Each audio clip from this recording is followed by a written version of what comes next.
هبت كالريح كالريح كالريح قوية شبت كالنار كالنار كالنار وضية. Maka iman adalah keyakinan 100% berdasarkan bukti bahwa dia adalah dari Allah, dan keyakinan 100% berdasarkan bukti bahwa dia pasti kembali kepada Allah. Karena dia tahu dia dari Allah dan akan kembali kepada Allah, maka dia tahu persis bahwa di dunia tugas dia hanya beribadah sesuai dengan perintah Allah, karena dia tahu saat kembali dia akan dihisab. Itu iman. Makanya saya bilang kalau sudah punya itu semua aman. Tadi bodoh aman, pintar aman. Kalau nggak punya itu, bodoh dia bergaya, pintar dia bodohin orang. Kalau dia nggak punya itu, miskin dia ngamuk, kaya sombong. Betul begitu? Kalau nggak punya itu habis semua. Contoh nih, tukang angkot. Kalau tukang angkot yang tadi kita bahas tadi, berarti imannya sudah sempurna atau belum? Belum sempurna. Walaupun sudah beriman, tapi belum sempurna. Kalau sudah sempurna kayak apa? Aman hidup dia. Nih, kalau tukang angkot sudah punya iman, kira-kira dia sholat Jumat atau enggak? Kenapa dia sholat Jumat? Mikirnya sekarang begini. Kalau sudah punya iman. Bro, rezeki itu dari Allah, bro. Bukan dari angkot. Maka taati perintah Allah, Anda pasti dapat rezeki. Bukankah Allah berkata di dalam Al-Quran, karena hakun alaina nasrul mu'minin, sesungguhnya Allah wajib menjamin rezekinya orang-orang mukmin.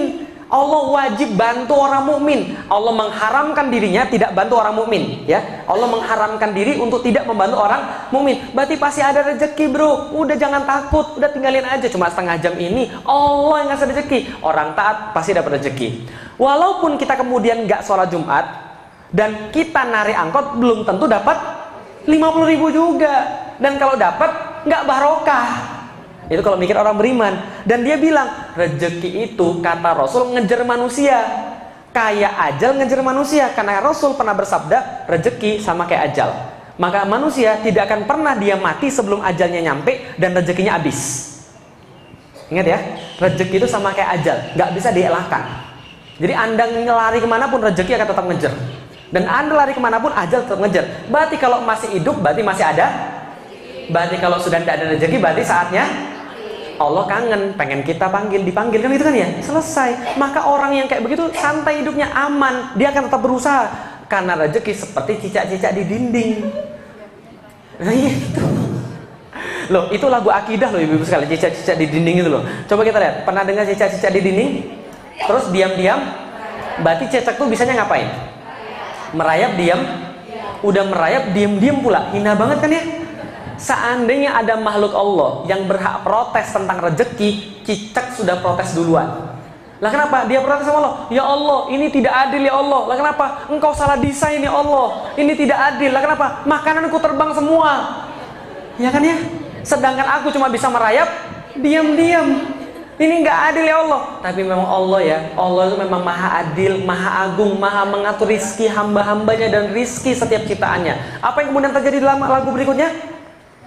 Datang seekor, tenang bro, Anda cukup merayap diam-diam aja, nyamuknya nanti yang datang, paham ya? Anda nggak harus ngejar nyamuk, nyamuknya yang datang, bisa dipahami? Lalu ditangkap, yang penting cukup merayap diam-diam, bisa dipahami ibu sekalian? Nggak usah ngapa-ngapain, merayap jadi rezekinya datang. Nggak percaya? Rezeki ngejar kita, bukan kita ngejar rezeki. Tadi pagi makan apa? Nasi uduk, nasi goreng, oke. Itu nasinya ditanam di mana? Padinya ditanam di mana? Sawahnya di mana? Jawa Tengah, Jawa Timur, bisa. Di sini juga ada. Oh tapi dikit banget. Justru Indonesia sekarang sudah impor banyak dari Vietnam sama Thailand. Bisa jadi yang Anda makan tuh justru beras yang dari luar negeri. Itu jalan ke sini berapa lama? Naik kapal. Dipanen, disiangin, naik kapal 3 mingguan baru sampai ke Indonesia. Lalu kemudian baru sampai ke Karamanjadi di pool. Setelah di pool kemudian dikarungin lagi. Setelah dikarungin dibeli di pasar-pasar, kemudian pasar-pasar kecamatan. Lalu masuk pasar-pasar kelurahan, baru Anda beli di pasar kelurahan. Betul gitu? Itu baru berasnya doang. Yang bikin asin, garam. Garam dibuatnya di mana? Itu Bangkalan sono, Madura. Itu dari laut mana? Dia ngapung-ngapung tuh, awalnya tuh butiran-butiran garam ngapung semua di selautan-lautan di atas kemudian laut Madura itu. Kemudian ditangkap sama petani, masuk ke dalam tempat, disiangin panas, baru kemudian jadi butiran-butiran gandum. Kemudian dibersihin, dibawa ke pabrik, dikasih kemudian zat-zat yang ini, dibungkus, masuk ke supermarket baru Anda beli. Pertanyaan saya, itu kan dari jauh-jauh semua kan ya, belum ayam. Nah, belum kemudian tempenya, kedelainya dari Amerika, gitu kan ya. Lalu kemudian semuanya tuh kemudian dari kita cuma tinggal bangun tidur, pergi ke meja makan. Pertanyaan saya sederhana, rezeki yang datengin Anda atau Anda yang datengin rezeki? Selama ini kita GR, mau kemana? Cari rezeki, bukan rezeki yang nyari Anda. Paham ya ibu sekalian? Kalau gitu kita nggak usah kerja aja. Kalau itu nggak usah kerja aja, beda urusan. Kerja itu kewajiban laki-laki. Maka Allah menjamin rezeki manusia. Dia pasti dapat sebelum dia mati. Tapi kalau dia nggak kerja, dosa.